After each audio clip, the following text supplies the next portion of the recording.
mga kababayan, sir, this is Jam, the Filipino channel lang yung panglingkod. So today is November 13, 2025 at tayo ngayon ay papunta dito yun sa may corporate center sa may Valero Street, Bel Air, Makati, at dadalhin po natin yan sa may Juan Ayala Mall, sa may Ayala San Lorenzo, Makati po yan.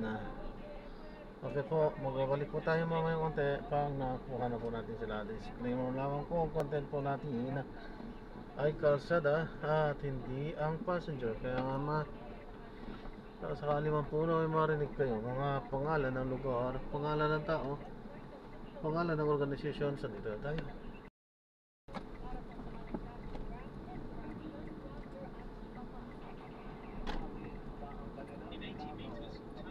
Ay maipabalik sa pamahalaan upang magamit sa tama ang mga pera yan. At lagay tayo ng mga reforma para itong mga pangyayaring ito ay hindi na mauhuli. Ito, mga walang iyak ito na nagnanakaw ng pera ng bayan, tapos na ang maliligaya ninyong araw. Habulin na namin kayo.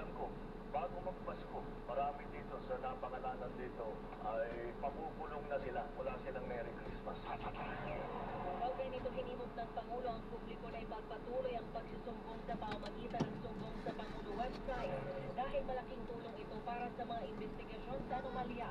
Sa ngayon, nasa 20,000 na ang naitatalang bilang ng mga natatanggap na sumbong sa naturang website. Tiniyak ni Pangulong Bongbong Marcos na wala siyang sasantuhin pagdating sa pagpapanagot sa mga dapat managot kaugnay ng maanumalyang flood control project. Sa kanyang press conference sa Kalayaan Mall ng Palasyo, sinabi ng Pangulo na hindi niya sasantuhin maging si dating House Speaker Martin Romualdez na iuugnay din sa anomalya.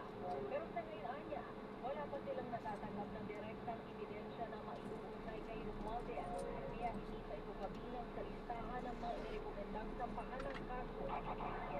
Former Speaker included in the list, sir. I don't think so. With the Speaker, no. Not as yet, not as yet. If something else comes out, then he might have to be answerable for something. You know, we don't file cases for we file cases to put people in jail or to make people answer. Provide us the evidence and we will fight cases against them. Para magamit natin, para kasuhan kahit sino. Walang immune dito sa walang exempted dito sa mga investigasyon nito.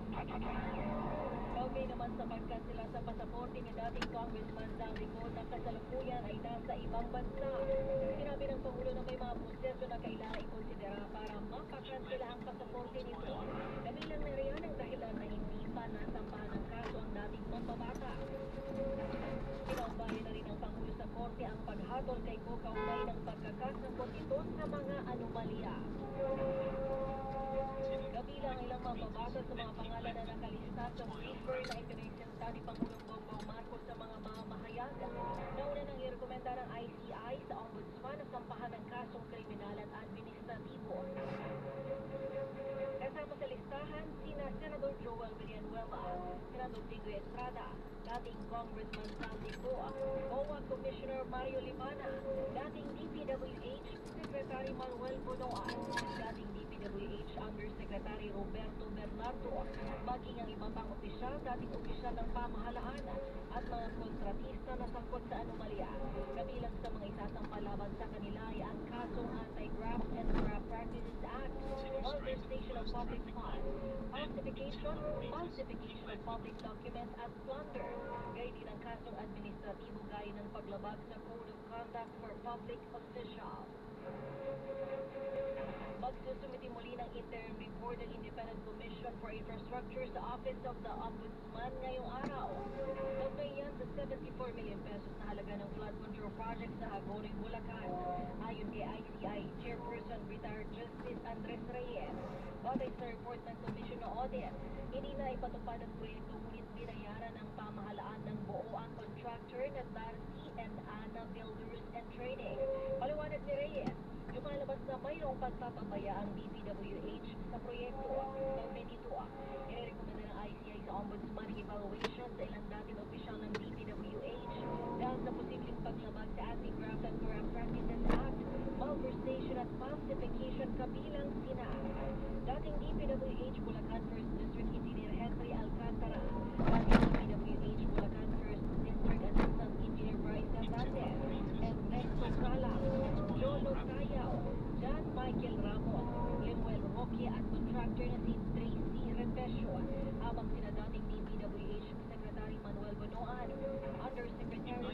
Roberto Bernardo at Maria Cristina Cabrala ay pinasuri kung may paglabag sa Code of Conduct and Ethical Standards.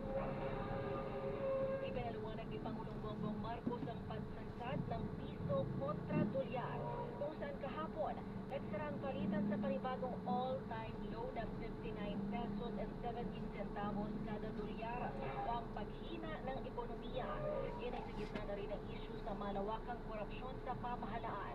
Ayon sa Pangulo, hindi lang issue sa korupsyon ang posibleng nag-aapekto sa ekonomiya, kundi maging ang sunod-sunod na kalamidad na tumama sa bansa dulot ng climate change. Aniya, walang dapat ipangamba lalo't buong mundo ang nakararanas nito sa ngayon. Tiniyak naman ng Pangulo na tuloy-tuloy ang kanilang mahakbang para masiguro na agad na makabangon ang ekonomiya ng bansa.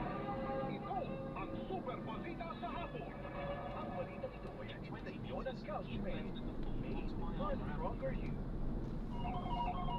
Kampo ni Zaldico nagpaabiso na hindi makahaharap sa Senate hearing bukas dahil nagpapagamot umano sa Estados Unidos. Ang detalye mula kay Ninfa Rabelonisa. Nag-abiso ang kampo ni dating ako Bicol Party List Representative Zaldico na hindi ito makasisikot sa pagdinig bukas ng Senate Tourism Committee ukol sa mga anomalya sa flood control projects. Ayon kay Senate President Pro Tempore Panfilo Lacson, sinabi ng abogado ni Ko sa Tourism Committee na nagpapagamot ang dating kongresista undergoing medication sa Estados Unidos kaya nagpa-excuse sa pagdinig.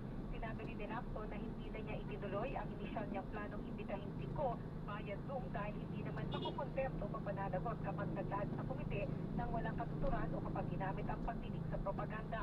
Samantala, hindi pinatulan ni Lacson ang mga sinabi ni Senator Amy Marcos kanina na si Zaldico ang via Zoom na magiging very important witness niya. Kapalit daw ni Congressman Martin Romualdez na siya umanong unang ikinonsidera para maging witness. Hindi rin niya sinagot ang inilhad ni Marcos na impormasyon na sisigot bukas ang 17 kongresistang iginawit ng mga diskaya para ang susunod lang si Romualdez o si dating Speaker Romualdez. Sabi ni Lacson, higit sa bolang kristal ni Senator Marcos, mas inaalala niya ang kanyang boses para sa pagdinig bukas dahil namalag daw siya matapos niyang minom ng malamig na tubig kahapon habang meron siyang sore throat. Kagabi, tinawag niyang guni-guni ang sinabi ng senadora na maraming testigo sa flood control anomalies na babawi sa kanilang testimonya, kabilang pa si Orly Coteza dahil muli pinagbantaan pati ang kanilang pamilya. Nauna nang siniguro ni Lacson na susundan niya ang mga ebidensya sa pagpapatuloy ng investigasyon sa flood control projects na hindi naman pinaniwalaan ni Senator Marcos dahil aniya hindi tinutumbok ang totoong dapat na mapanagot. Ako si Ninfa Rabelonisa, Super Radio, DWD, dapat totoo. Ang balitang ito ay inihatid sa inyo ng Couchmate. Made for a stronger you. Alas 3:48 ng hapon, labanan ng fake news dapat totoo. Ang oras na ito ay inihatid sa inyo ng Pambatang News at Triple Grabe, Tower grabe. Relief. Number 1 sa Mega Manila.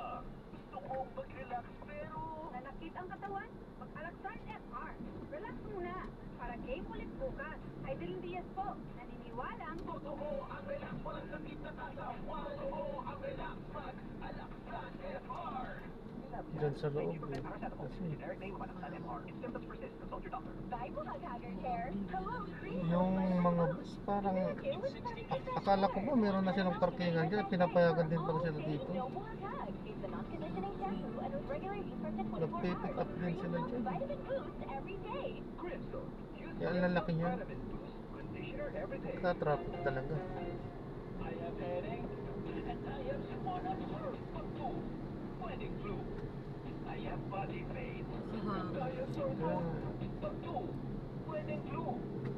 I have lagnat. I have body pain. But two. Wedding flu. Mag-bio flu. Dahil pag may two symptoms, wedding flu yan. Bio flu. Pwede kaya sa Kaya dito ano ako mga sintomas ng flu? Ah? Pwede ako dito baba. Ay, kayo po. Pero, Okay lang. sige po. Para hindi na po kayo stop doon. Hindi. Dire-diretso Kayo po. lang. Hindi po. Ingat po kayo, ma'am. God bless po. Bakit? Balikan po yung balikan po. Hindi kumangat. Sorry, sorry. Ang bigat. Bakit ka naiwan? At tignan niyo po.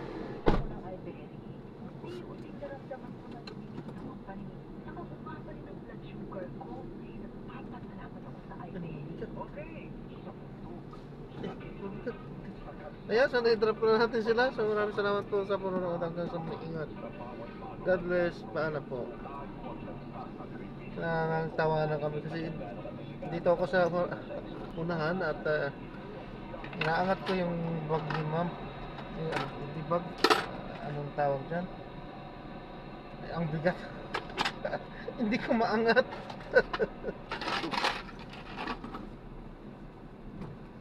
Buti na lang nakakaintindi din siya.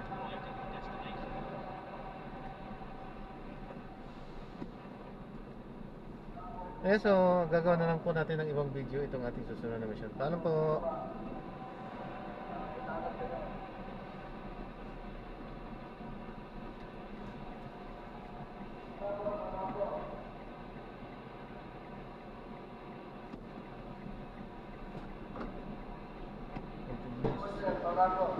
Akala ko meron ka pang ano eh.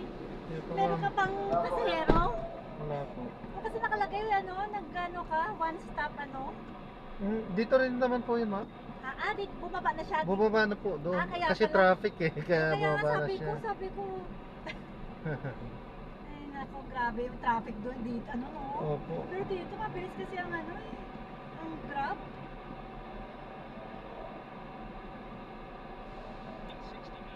European Philippines Corporation Don Chino Roses Extension Magallanes.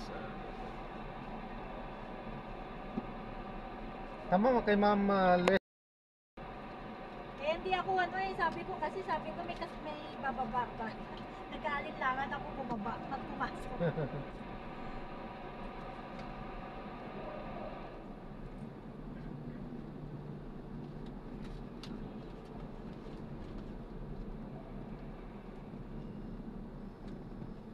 Minsan malapit lang pupuntahan mo, mapalayo ka sa traffic.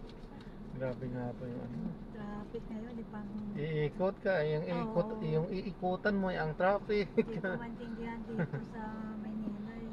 Ako ko. Gusto yata niya yung magulo ano.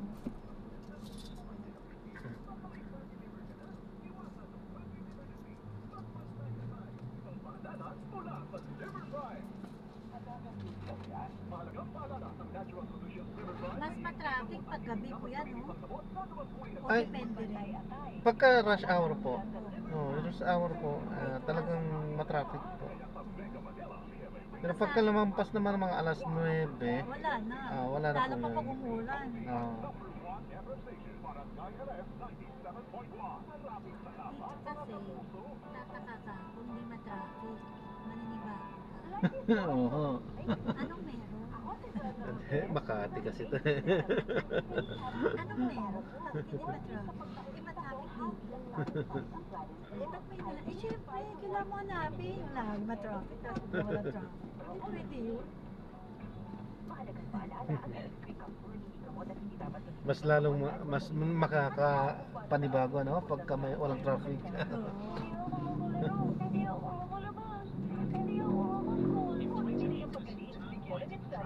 Yun ang hindi normal. Yes. Iba ng pandemic. Aha. Grabe, talagang ganda ng ano na eh. Libreng libre. Tapos dito naman kasi wala talagang disiplina eh. Oh. Tapos timing yan. Pag wala pa siyang almusal, ikaw pa malalagot. Ay nako talaga itong mga ano dito. Meron ng anong tawag doon? Meron ng camera, meron pa tao. Hindi naman tulad dito. Sa bagay may mga lahat naman yan may CCTV pero hindi ito Oo hindi ito covered ng ano yung Nagano kami ng barkada ko sa no Mandaluyong, contact. nagkasagutan kami yung barkada ko. Kasi nalilito kami sa Waze. Yung kanan, nagiging kaliwa. Napunta kami doon sa Mandaluyong banda sa ano, tawag dito, sa Mega Mall. Eh di ba ang dami pala nagbabantay doon? Siyempre, dinakip ang barkada ko. Tapos, timing naman. Sinagot ko, galit oh. Tumaas yung kilay niya. Kasi daw, sabi sa amin, hindi kami nagpapabayad dito. Pero kung kalahati, okay lang. Oh, tapos? Katapat lang yan, ano, eh, pera. Eh, puro naman lagay kami, pero ito talaga, ano, hindi mapaawa. Na natin sila. So maraming salamat po sa panonood hanggang sa muli. Ingat at God bless po. Paalam po muna, pansamantala tayo ay gagawa na ng ibang video sa ating susunod na misyon. Paalam po muna, pansamantala. So this is Jam pa rin, The Filipino Channel. Ang inyo pong likod. Paalam po. Pag-i-instill ng disiplina sa ating mga mamamayan, mas pabor kami sa mga driver kasi yung papunta sa dito, papunta sa kita namin. Malaking tulong na yung 2 piso na ragdag sa mga driver. Yun lang naman din natin tayo. Dahil sa taas sila ng taas ng diesel, ang laki naman kapag nagtaas sila. Kaya yung refresh na ng manubila o kaya napasang Mazda na katagal-tagal na, kahit piso lang sana, program na. Tao po pa rin. Sino ba sasabi mo?